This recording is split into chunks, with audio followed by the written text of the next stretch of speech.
wicked rulers had a handbook that they used to upgrade their wickedness, King Leopold II, he would have written at least 3 chapters. That man was wicked. And the most unbelievable part is that he did all this to a country that he never even visited, Congo, a land that he owned personally, not Belgium, him. Leopold, he wanted a colony, but Belgium did not want to fund one. So he pretended to be a humanitarian. He created an organization with a sweet name. He talked about civilizing Africa, stopping slavery, building schools, all lies. What he really wanted was land and money, that's it. He sent Henry Morton Stanley into Central Africa to get treaties signed.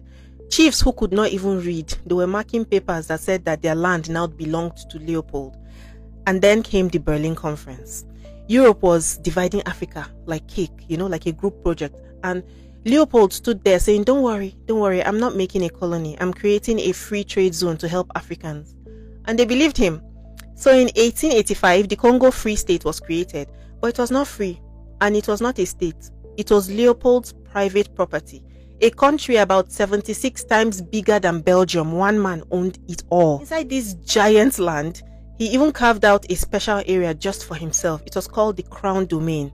Any rubber or ivory from there, it went straight to his pockets. He didn't hide his greed, he structured it properly. Then rubber became valuable.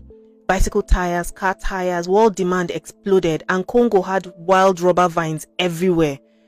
Leopold turned that into a nightmare. He gave villages impossible rubber quotas. Men were forced into the forest for weeks to gather rubber off the trees. If they did not bring enough, punishment. The Force Publique, that was Leopold's private army, they enforced the rules. These were African soldiers that were controlled by European officers. And to save bullets, they came up with one of the most evil policies in history. They just cut the hand from a living person or from children. In some places, hands became a form of currency. Bring rubber or bring hands. There is a real photo of a father named Nsala of Wala sitting and staring at the severed hand and foot of his 5-year-old daughter Boali. It was cut off by Leopold's soldiers. They did not bring enough rubber. They didn't work enough. He couldn't save her. That picture went around the world. And the terror did not end there. If a village resisted, soldiers burned it down, food stolen, homes destroyed, families scattered. People fled deep into the forest just to survive. They were living like refugees in their own land. Women and children, they were taken as hostages, locked up in chains, held in camps. Soldiers would tell the men, bring rubber if you want them back.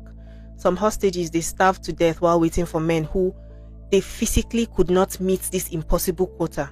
Public beatings, those ones were normal. A whip made out of hippo, the animal, the skin.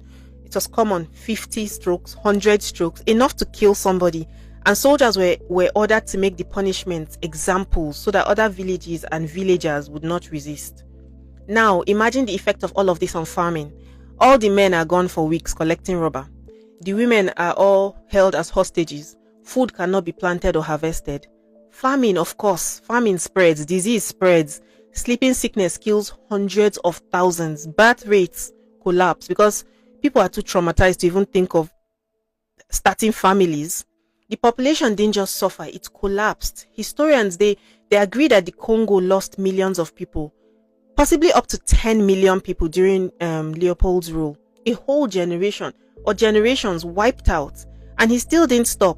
He brought in concession companies like Aber and others.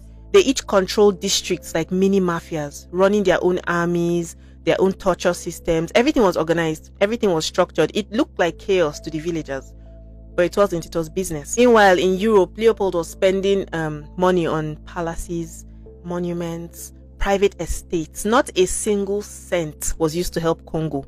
He sold Europe the story of a humanitarian king, but he was funding luxury with African suffering. So how did the truth come out? Good question. At first, he censored everything.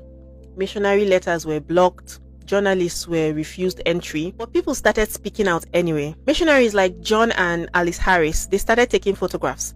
Those photographs were shown in churches in Britain and people were horrified. They couldn't believe it.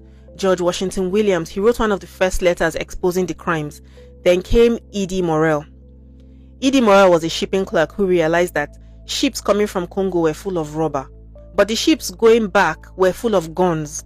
He quit his job and he made his life's mission to expose Leopold. Jack Hazement, a British official, he traveled through Congo and he wrote a report confirming everything. the killings, the hands, the hostages, the famine. His report was very detailed. Europe could no longer pretend not to see what Leopold was doing. Then writers like Mark Twain and Arthur Conan Doyle, they joined the fight. The Congo Reform Association pressured governments. International embarrassments grew, and finally in 1908, Belgium took Congo away from Leopold. Not because they cared though, but because the scandal was getting too big to ignore and they were getting embarrassed. Before he handed it over, Leopold ordered all major Congo documents to be burned, evidence destroyed, history erased, because he knew exactly what he had done. He died the next year. Belgium continued colonial rule. It was still very exploitative, but the extreme robber terror system he built, it started to fade because the world's eyes were now on it. So when people talk about villains, right? Don't limit your mind to one person attacking another. Sometimes the villain is a king who turned an entire country into a crime scene and called it progress. King Leopold II, he never stepped foot in Congo, but Congo is full of the scars from his decisions. So now I want to hear from you. Where do you place him on the scale of wickedness? 1 being the lowest and 10 the highest. Thank you so much for watching this video. If you like stories like this, please don't forget to follow me on all my social media. I tell these stories all the time. Thank you.